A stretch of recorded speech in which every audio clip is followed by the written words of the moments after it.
Hello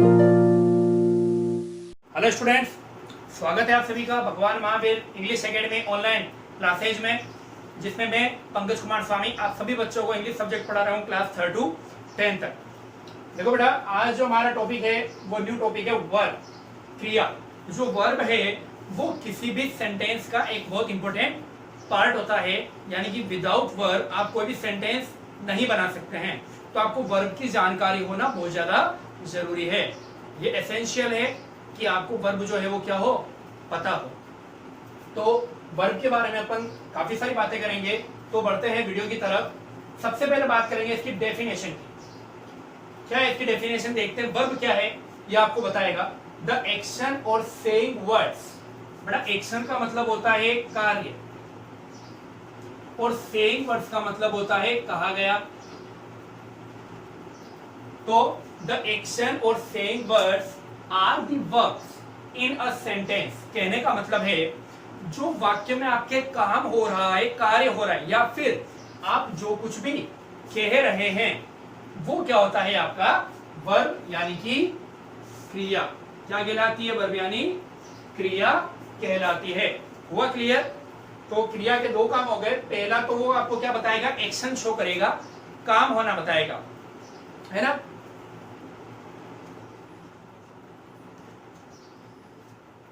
दूसरा क्या बताएगा बेटा आपको कि कोई आपके कोई सब्जेक्ट दे रखा होगा जिसके बारे में कुछ कहा गया होगा, तो वो कहा गया भी क्या होता है, आपके वर्ब होती है। अपन देखेंगे। अब देखो वर्ब क्या काम करती है।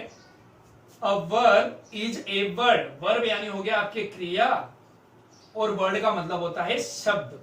यानी कि जो क्रिया है ना बेटा, एक शब्द है। क्या है? वर्ड है, एक शब्द है। डेट टेल्स और asserts something about a person or a thing। Tells का मतलब होता है बताना, और assert का मतलब भी होता है समझाना, या फिर ये कह सकते हो कि कहना। समझाना हटा देते हैं, अपन लिखते हैं कहना। समथिंग अबाउट अ पर्सन यानी कि व्यक्ति, और a thing यानी कि वस्तु। तो एक जो क्रिया है ना वो क्या है, एक शब्द है जो कि बताती है या कहती है किसके बारे में, एक व्यक्ति या फिर एक वस्तु के बारे में। जैसे देखो बेटा, एग्जांपल देखते हैं अपन, ठीक है। एक बार इसको मिटा देते हैं अपन, काइंड्स ऑफ वर्ब को। एक बार अपन इसके एग्जांपल देखते हैं, पहले क्लियर हुआ, फिर अपन देखेंगे काइंड्स ऑफ वर्ब। जैसे देखो मैंने लिखा राम इज, समझना बेटा, a teacher. Ram is a teacher. तो देखो बेटा, राम के बारे में ही कहा गया है ना कि वो एक टीचर है ना। तो ये इज जो है वो क्या है, आपकी वर्ब है। क्या है बेटा, आपका वर्ब है। क्लियर हुआ? एक और सेंटेंस देखो, Ram is going to market. Ram जो है वो कहां जा रहा है, मार्केट जा रहा है। इसका मतलब एक्शन हो रहा है ना, ये एक्शन है आपका। तो ये एक्शन ही क्या है, आपकी वर्ब है। यानी कि जो उसने बात करी थी कि द एक्शन और saying words are the verbs in a sentence. एक में तो ये आपके इज जो है, जो कहा गया है, वो आपके लिए क्या है, वर्ब है। दूसरे में जो गोइंग आ रहा है, एक्शन हो रहा है, वही आपके लिए क्या है, वर्ब है। अब मैंने आपको कहा था कि जो वर्ब है वो क्या बताती है, पर्सन के बारे में। जैसे इसने राम के बारे में बताया कि राम तो क्या है, एक टीचर है, या फिर राम क्या कर रहा है, मार्केट जा रहा है। तो बता रही है ना व्यक्ति के बारे में। और थिंग वाला देख लेते हैं। जैसे the table is very costly. Costly होता है बेटा महंगा। तो अब देखो ये थिंग है, वस्तु है, इसके बारे में ये बता रहा है कि ये क्या है, महंगी है। तो बात आई समझ में। तो वस्तु के बारे में भी आपको बता सकता है, या फिर व्यक्ति के बारे में भी बता सकता है। उसको अपन क्या कहेंगे, वर्ब कहेंगे। हुआ क्लियर सभी के? चलिए अब अपन देखेंगे वर्ब की जो काइंड से, टाइप से, उसके बारे में बात करेंगे। तो अपन लिखते हैं टाइप्स ऑफ वर्ब या फिर काइंड्स ऑफ वर्ब। एक ही बात है। काइंड्स का मतलब होता है प्रकार, वर्ब यानी आप बताइए क्रिया। तो देखो बेटा मोस्टली कौन कौन से प्रकार हैं जिसके बारे में अपन पढ़ाई करेंगे। सबसे पहला होता है ट्रांजिटिव, मेरे साथ में बोलो जरा, ट्रांजिटिव। सेकंड होता है इनट्रांजिटिव, बोलो इनट्रांजिटिव। ट्रांजिटिव के आगे क्या लगा देना है, इन लगा देना है, बाकी सेम ही है बेटा। और थर्ड जो होता है वो होता है आपके लिंकिंग वर्ब। क्या होता है, लिंकिंग वर्ब। तो मेनली जो वर्ब्स है उसके तीन भाग हैं, काइंड्स ऑफ जो वर्ब है, there are three types of verbs. First is transitive verbs, second is intransitive verbs and third is linking verbs. ठीक है, शॉर्ट में आपको मैं जानकारी देता हूं, फिर अपन कल बात करेंगे ट्रांजिटिव, इंट्रांजिटिव और लिंकिंग वर्ब के बारे में। देखो बेटा ट्रांजिटिव वर्ब का मतलब है कि ऐसी वर्ब जिसके पीछे ऑब्जेक्ट आए। जैसे मैं अगर लिखूं, देखो ही एट मैंगोज, तो देखो बेटा ये जो वर्ब है ना, सॉरी ये जो वर्ब है हमारी, इसके पीछे ये क्या है, ऑब्जेक्ट है। क्या है, ऑब्जेक्ट है।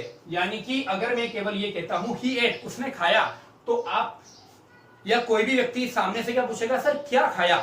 यानी कि the verbs that need object to complete its sense called transitive verb. ठीक है, मैं कल लिखाऊंगा आपको। ठीक है, अभी आप समझो कि जो वर्ब ऑब्जेक्ट के बिना नहीं आ सकती, या जिस वर्ब को अपना मीन पूरा करने के लिए ऑब्जेक्ट की जरूरत होती है, वो होती है ट्रांजिटिव वर्ब। क्या बोलेंगे इसको बेटा अपन, ट्रांजिटिव वर्ब। क्या बोलेंगे, ट्रांजिटिव वर्ब। क्लियर हुआ। अब इंट्रांजिटिव वर्ब ऐसे वर्ब या क्रिया जिसको अपना मीन कंप्लीट करने में, यानी कि अपना अर्थ समझाने में ऑब्जेक्ट की नीड नहीं होती है। जैसे देखो मैं लिखता हूं ही इज रनिंग, मैंने लिखा ही इज रनिंग, वह दौड़ रहा है।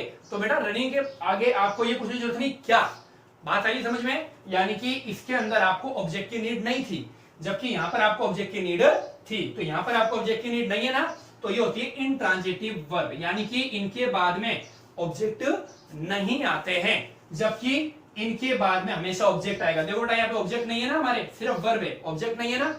जबकि यहां पर देखो वर्ब के बाद में तुरंत मैंने क्या लगा दिया, ऑब्जेक्ट। तो जिसके पीछे ऑब्जेक्ट है वो ट्रांजिटिव वर्ब है, जिसके पीछे ऑब्जेक्ट नहीं है वो इंट्रांजिटिव वर्ब है। कोई दिक्कत,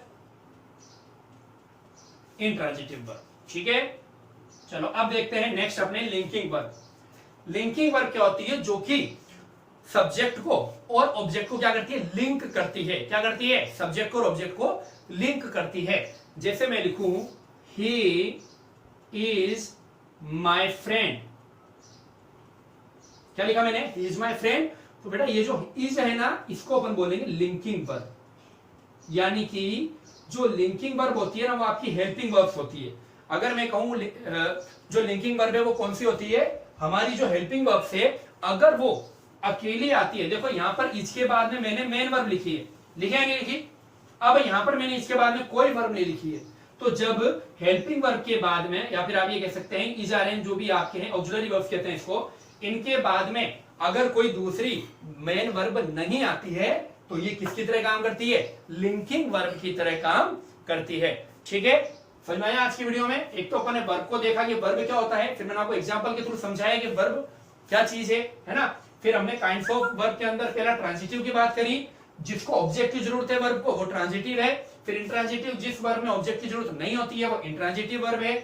तीसरा अपन ने पढ़ा लिंकिंग वर्ब। लिंकिंग वर्ब का मतलब है कि जो हेल्पिंग वर्ब से अगर वो अकेली आती है विदाउट वर्ब, यानी कि उसमें कोई और दूसरी मेन वर्ब नहीं आएगी, केवल यही आएगी, is are am was verb, केवल ये आएंगे, तो उनको अपन कहेंगे लिंकिंग वर्ब। कल अपन इससे आगे बढ़ेंगे और अपन ट्रांजिटिव, इंट्रांजिटिव और लिंकिंग वर्ब को और भी ज्यादा डीपली देखेंगे।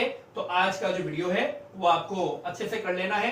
ठीक है, जिन्होंने मेरा चैनल सब्सक्राइब नहीं किया है, वो मेरा और सभी सर का जो चैनल है ना बेटा, उसको सब्सक्राइब करो।